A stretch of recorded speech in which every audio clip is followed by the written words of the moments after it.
You ever have that feeling in your gut, like something's wrong, but you can't quite name it yet? That's how I felt the second I saw Maya sitting at that vineyard table. Not across from an empty chair like I expected, but beside some guy with slicked back hair and teeth too white to be real. My name's Frank. I'm 43. I live in Santa Rosa and I build furniture out of reclaimed wood. Quiet life, mostly. Until that night. We were supposed to talk. That's what Maya said. Let's meet halfway, she texted. I need to talk. Just us. Napa was halfway.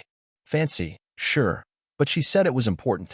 So I showed up wearing my best button-down and boots I'd wiped clean for the first time in months. I walked into that upscale vineyard with some stupid hope in my chest, thinking maybe she wanted to fix things. But there she was, Maya in a white summer dress, laughing at something the guy next to her said. She saw me and didn't even blink. Frank, she said, smiling like this was just lunch with friends. You remember Sean, right? From that artisan retreat last year? Sean stood to shake my hand. His grip was soft, but his smirk wasn't. Maya's told me so much about you, he said, dragging the words like syrup. Especially about your work ethic. I pulled out the chair across from them, slow. My hands were already starting to ache. I looked at Maya. I thought this was supposed to be just us. It is, she said. But Sean and I, we're kind of a team now. Creatively. Sean leaned forward like he was about to sell me a timeshare. She's been stuck, you know? Trapped in old patterns. We've been unlocking new energy together. I stared at him. Then I stared at Maya. She just smiled, a little too bright, like she was on something stronger than wine. We wanted to talk about next steps, she said. About what this means. For all of us. My stomach dropped. She wasn't here to talk things out. She was here to serve me my own obsolescence with a wine pairing. Sean poured himself another glass.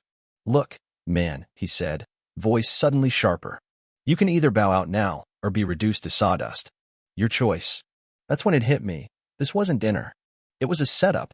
I stood up, slow. Looked at the two of them. At the bottle of red between them. I reached out and swept it off the table. The bottle shattered against the flagstone. Burgundy wine exploded across Maya's white dress. She gasped, leapt back. I turned to Sean. My fist met his cheek with the kind of force you only build up through months of lying awake, wondering why your wife doesn't come home until 2 in the morning. He hit the ground like dead weight. I didn't say a word. I just walked out, my boots echoing against the polished floor. No apologies. No drama. I drove home with my windows down, the night air loud in my ears. I wasn't broken. I was wide awake. The front door creaked when I pushed it open. It never used to do that. I built that door myself, sanded it until the grain felt like silk, but now it groaned like something inside had shifted. The house was too quiet. No TV humming, no music playing in the kitchen like Maya used to leave on. Just silence. Except it wasn't really silent. There was a hum beneath it all, something wrong. Something I could feel in my chest. I stepped inside and closed the door behind me. The smell hit me first. Lavender and vanilla. But not the kind Maya used to wear. This was new. Sharper. Like something expensive. Artificial. It made my skin crawl. I walked past the living room. The throw pillows had been rearranged. There were new ones too, shiny ones, gold and cream with tassels. The coffee table was clean. Too clean. Even the bowl I always left my keys in had been moved. Then the shoes by the entryway. Not mine. Not hers either. A pair of polished leather dress shoes, size 11 maybe, with soles too clean to belong to anyone who did real work. Sean. My throat went dry. I walked down the hall like I was in someone else's house. Everything looked fine, but it wasn't. The edges were too smooth. The warmth was gone. In the bathroom, I found a bottle of bath oil on the edge of the tub. A sleek label in French, something I wouldn't have been able to pronounce. I opened it. The scent was rich. Floral. Sensual. I put it down fast, like it had burned me.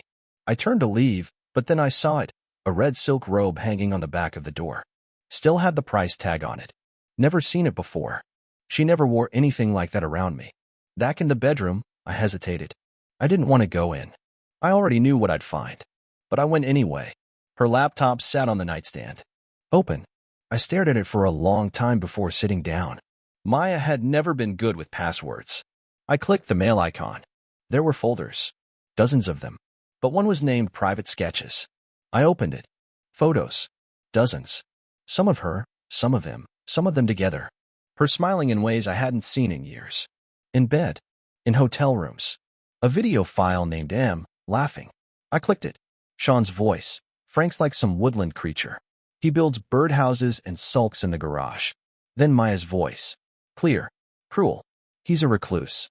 My boring recluse. But he's good at being invisible. They both laughed. I sat there for a long time. The laughter still playing in my ears even after I closed the file. I didn't cry. I didn't scream. I opened a new document. Started dragging things in. Photos, emails, messages. I printed everything. One by one. My little brother printer chugged away, feeding me the evidence. I made a folder. Labeled it Truth. Because if I was going to be erased, I wasn't going quietly. She made me a ghost in my own house. But ghosts, they don't stay quiet forever. The next morning smelled like coffee and old lies. I walked into the kitchen and there she was, Maya, standing barefoot at the counter, scrolling her phone like nothing had happened. Like last night wasn't a car crash she'd orchestrated. Morning, she said casually, not looking up. I didn't answer. She poured herself a cup of coffee. Took a sip. You left your truck halfway on the lawn again. The neighbors are going to think we live in a lumberyard. I stared at her. That's what she led with. Not, I'm sorry. Not, are you okay? Just a complaint about my parking. I dropped the folder on the table. Thick. Unmistakable. Labeled in sharp black marker. Proof. She looked down at it, blinking slowly. What's this? Open it. She hesitated, but then flipped it open. The first page was a photo. Her and Sean in a hotel mirror. Her hand on his chest. Her mouth against his ear. She didn't gasp. She didn't cry. She just turned the page. Then another. And another. Screenshots. Receipts. Emails. One of the video stills. When she got to the transcript I printed from the video, my boring recluse, she paused. A small smile touched her lips. Not embarrassed. Not ashamed. Did you stay up all night printing this? She asked. I didn't answer. She looked at me then. Really looked. Frank, you stopped trying. You didn't see me anymore. Sean made me feel something again. There it was. Her excuse. Cold and practiced. You cheated, I said. Not once. Not a mistake. You planned this. I evolved, she snapped. And you didn't. I stared at her. You think this is evolution? She scoffed. You're acting like a victim, Frank. You never were enough. Admit it. That did it. I didn't yell. I didn't flip the table. I went to the bedroom, opened the closet, and grabbed a duffel bag. I threw in shirts, jeans, my charger, my boots. My toolbox was already in the truck. She leaned in the doorway, arms crossed. What, you're leaving now? Dramatic exit? I zipped the bag. No drama. Just done. She said nothing. I walked past her, past the kitchen where the coffee still steamed, past the life we built like it was just drywall and nails. At the front door, I paused. I hope he's everything you think he is. Then I stepped outside, into the sun, and shut the door behind me. Not broken. Just done. The cabin wasn't much. One room. A wood stove that clicked when it cooled. Drafty windows that let in the cold no matter how high I stacked the firewood. The place smelled like cedar, dust, and something older than either. But it was mine. For now. I found it on a rental site the same night I left. A cabin near Lake Tahoe, buried in trees, with no neighbors for miles. I didn't think. I just booked it for a month and drove. Didn't tell anyone where I was going. Didn't even check if there was Wi-Fi until I got there. There wasn't. The first few days were quiet. I sat on the porch and stared at the trees. Drank coffee out of a tin mug. Ate gas station sandwiches. The silence was the kind that pressed on you, made you squirm. I was used to Maya filling the air with to-do lists and critiques. Sean's voice had settled into my skull like mold. Now it was just me and the cold. I unpacked my tools on the third day. Set them up on the back porch. Took a slab of old mahogany from the truck and laid it across two sawhorses. Didn't know what I was going to make. Didn't care. I just started carving. By the seventh day, my hands ached the way they used to back in the early years. That good kind of ache, like something real was being pulled out of you with every chisel mark. I didn't build anything fancy. A bench. A keepsake box. A frame. But it felt like breathing again. At night, I thought about the life Maya and I were supposed to build. The lakeside workshop. Her dream of opening a boutique gallery with my furniture and her sketches on the wall. The folder of plans we made, labeled someday. I burned that folder in the cabin stove on a Wednesday. It flared up quick, pages curling into black lace before collapsing into ash. I stood there and watched it fall apart. No ceremony. No music. Just fire and truth. A few days later, Maya texted. Maya, let's talk terms. No apology. No emotion. Just business. I stared at the message for a while. Then I turned off my phone and tossed it in a drawer. I wasn't ready to talk terms. I was done being the problem to be negotiated around. I wasn't hers to manage anymore. I spent that whole evening shaping a reclaimed beam into something smooth and solid. When I was finished, I didn't give it a name or a price. I just ran my fingers across it and thought, this is what clarity feels like. No more sawdust heart. No more splinters of what if. Just wood. And peace. It was a Friday morning when she showed up. I heard the tires on gravel before I saw the car, some low, silver European thing that didn't belong anywhere near a dirt road. I was sanding a table leg on the porch when the car door slammed and high heels crunched toward me. Frank, she called out, voice sharp and smug like she was coming to collect a debt, not ask forgiveness. I didn't look up right away. I ran the sander a few more passes, slow and even, like I hadn't heard a thing. She hated that. Always said my silence was my way of controlling the room. When I finally looked up, she was standing at the edge of the porch in a belted trench coat and sunglasses that probably cost more than my truck's tires. Maya, I said. She stepped closer. You're really hiding out here, huh? I wiped my hands on a rag and set the sander down. Not hiding. Just done pretending. She gave a short laugh, more exhale than humor. You've had your tantrum. I figured we could be adults now. I stared at her. She really thought that's what this was. A tantrum. I'm here to discuss the house, the accounts, she said. The practical things. I stepped back and opened the cabin door. Then let's get practical. Inside, the space was cold and plain. Just a wood stove, a rough-hewn table, and a battered metal file box I'd been keeping near the cot. I pulled it out and set a manila folder on the table. She didn't sit. Just raised an eyebrow. What's this? Receipts, I said. Transfers. Hotel bookings. Credit card statements. Gifts you said were for work trips. Her face flickered. Barely. But I caught it. I had someone go through everything, I added. A retired PI. Quiet guy. Doesn't miss a thing. Maya reached for the folder but paused just before touching it. You're bluffing. I pushed it toward her. Open it. She did. And I watched her face change. First confusion. Then recognition. Then fear. There was a charge for a resort in Big Sur. A boutique in Sausalito. Multiple hotel rooms booked for 2 guests under a business card tied to her design firm. I thought we were separating amicably, she said, voice flat. We were. Until I found out you siphoned over $8,000 from the joint account. I earned that too, she snapped. Not after you moved it behind my back, I said. Not after you lied about what it was for. She looked down at the papers again. Her smirk was gone. Her lips were pressed thin now, pale. I'm filing tomorrow, I said. I brought the forms. No contest. No negotiation. She was quiet. Then finally, in a soft voice, she asked, why all this? Why make it messy? I leaned across the table. Because you didn't just betray me. You underestimated me. You thought I'd go quietly. You thought I'd just vanish. I stood. She didn't. You don't just lose me, I said, my voice low and calm. You lose everything you tried to hide. She turned without a word and walked out. I watched the tail lights disappear through the trees. And for the first time in months, I felt something close to still. Not revenge. Not triumph. Just silence. And it finally belonged to me.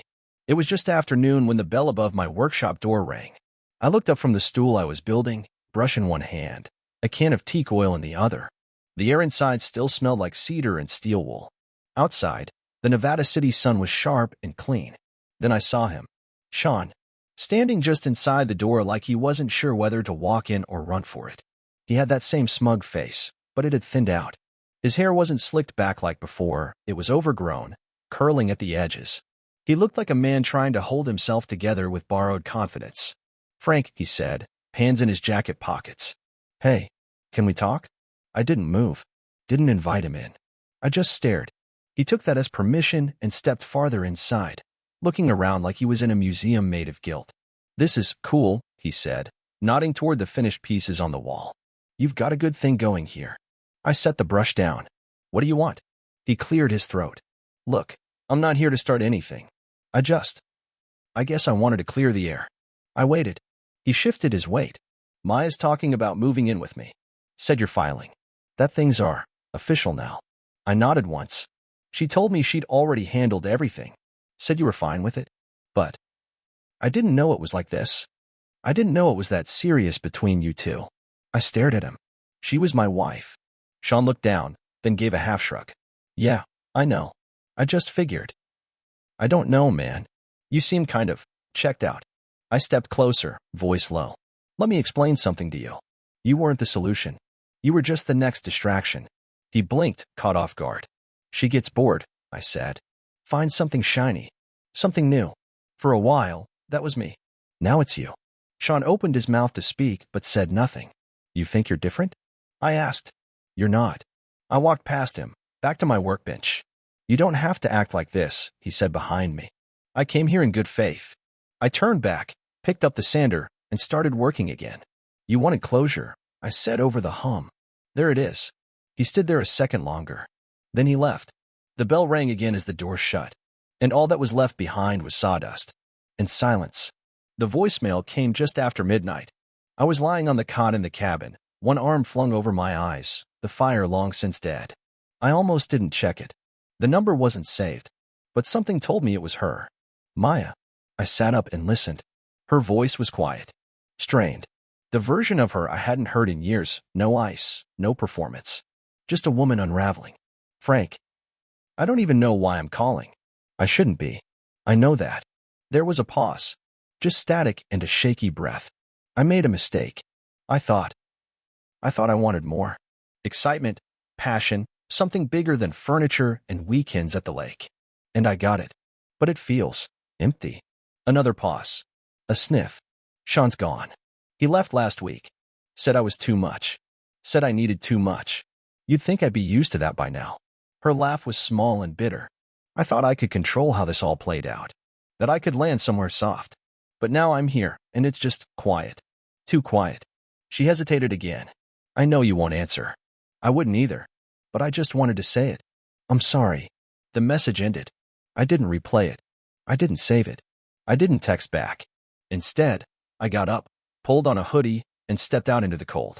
The moon hung low over the pines, silver and clean. I stood there for a minute, breathing in smoke and night. Then I walked to the back porch, pulled out a photo album I'd left under the workbench. Our wedding photo was the first one inside, me in a thrifted suit, her in bare feet and a second-hand dress, laughing like the world hadn't touched her yet. I tore it out, walked it to the fire pit, lit a match, watched it curl and blacken. Then I picked up a piece of reclaimed cedar from the scrap pile and carved into it, slowly, carefully, like it mattered. Truth is quiet, but it doesn't lie. And I didn't either. Not anymore. Nevada City had a weekend art walk every month. I never went. But this time, I donated a carved display stand to a local ceramicist named Elise. She'd begged me to come see how it looked with her pieces on it. Said the whole vibe of her booth would collapse without the soul of your craftsmanship, whatever that meant. I showed up just after 6, wearing jeans that didn't have sawdust on them for once. People strolled past string lights and booths with wine and plastic cups. There was laughter, music, little bursts of applause. Then I heard her voice behind me. Frank. I turned. It was Rachel, Maya's younger sister. I hadn't seen her in over a year, not since she'd dropped off some old kitchen stools for me to refinish and ended up staying for coffee. She looked different now. Lighter, maybe. Her eyes scanned me carefully, like she wasn't sure if she was allowed to smile. I wasn't sure it was you, she said, stepping closer. I saw the stand. Recognized your work immediately. I nodded. Yeah, Elise talked me into it. She paused. I heard what happened. I didn't respond. I just wanted to say, she looked down at her hands, then back up at me. I'm sorry. For not saying something sooner. For not being louder.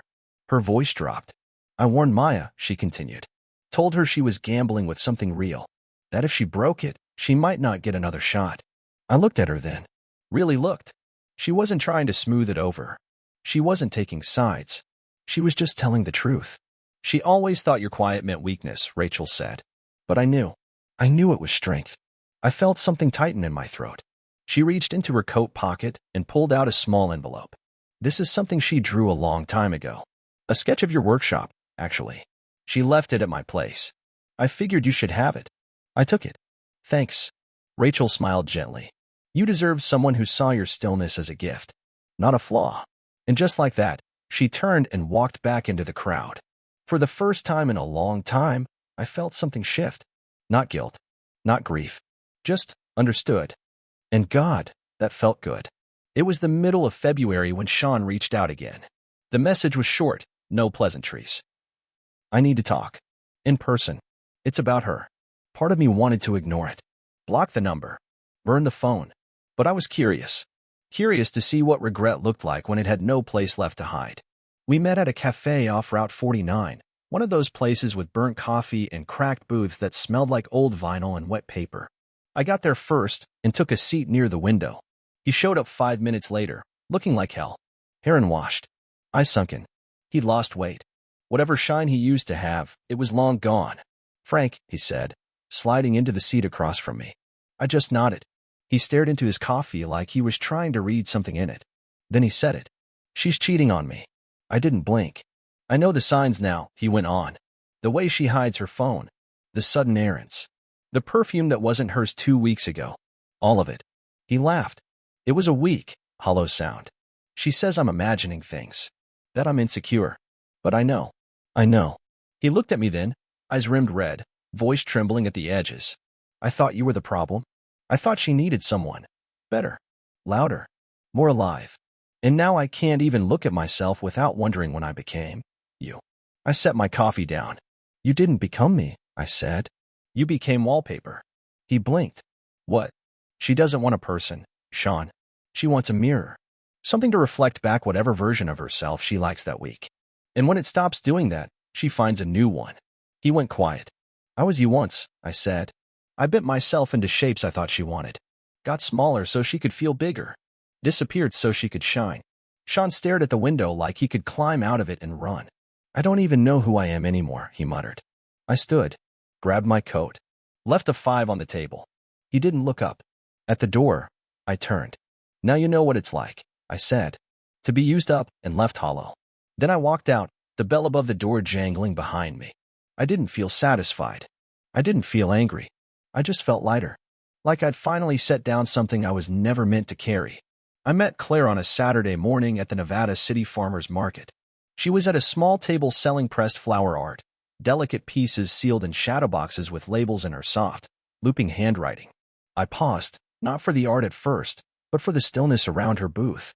People passed by in every direction, but she didn't wave them down or push her work. She just sat, content to wait for whoever needed her to find her. That kind of quiet is rare. I noticed it right away because I finally had some of my own. She looked up and smiled. "You're the wood guy, right? The gallery stand?" I nodded. "That's me." "You did the cedar frame for Elise's big leaf piece," she said. I remember the joinery. It looked like it was breathing. I wasn't sure what to say to that. So I said what I knew. "Your flowers look like they're frozen mid-sigh." That made her laugh, not loud, not attention-seeking, but real. Like the kind of laugh someone saves for people they don't have to impress. We started slow.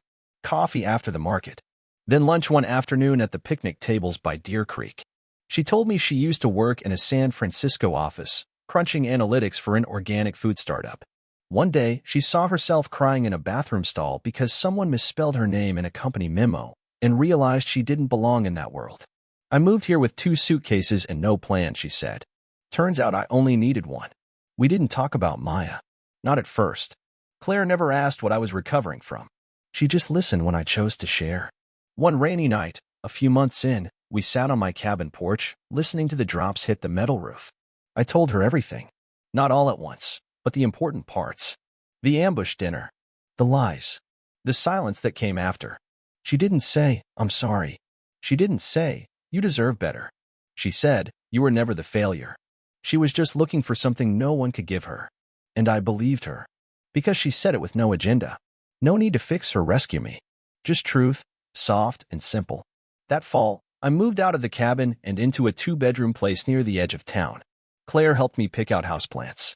I built her a small studio desk out of ashwood and surprised her with it on her birthday. She cried when she saw it. Not because it was perfect, it wasn't, but because she could see I'd built it slow. Patient. With care. Months passed, and we didn't rush a thing. Sundays were for waffles and thrift store mucks. Evenings were for reading on the couch, legs touching but not tangled. We didn't need noise. We both had enough of that. One night, under a sky so clear it looked like glass, We sat on the porch drinking tea in silence. Claire leaned into my shoulder. You okay? I watched the stars and took a breath so full it felt like starting over. I'm happy, I said. And I meant it. Every word.